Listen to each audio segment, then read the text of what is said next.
Артериалды қан қысымына байланысты мифтар өте көп. Кейбір адамдар ойлайды, в течение дня артериалды қан қысымы бір деңгейде тұрады.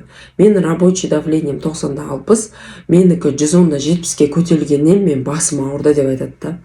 На самом деле, в течение дня сіздің давлениеңіз ауысып отырады. Мысалы, сіз ұйықтаған кезде басқа давление, сіз жүрген кезде басқа давление, тамақ ішкенде басқа давление, ашуланған кезде басқа давление. То есть, в течение дня сіздің давлениеңіз 90-60 пен 139-80-ге дейін ауысып тұруы мүмкін, әртүрлі факторларға байланысты.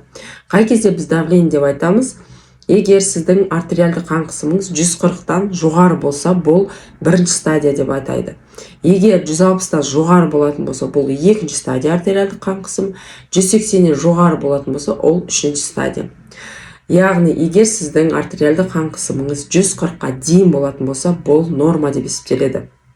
Значит, сіздің образ жизни пересматривать ету керек, психоэмоциональный фонды қарау керек, немесе басқа да сізді проблемаларыңызды зерттеу керек. Ал сіздің 110-70 давлениеңіз 100-70-ке түскеннен сіздің басыңыз ауырған жоқ, значит, бас аурудың басқа бір себептері бар деген сөз. Сондықтан артериалды қан қысымы 140-қа дейін, пожалуйста, ешқандай уайымдамай қойсаңыздар болады.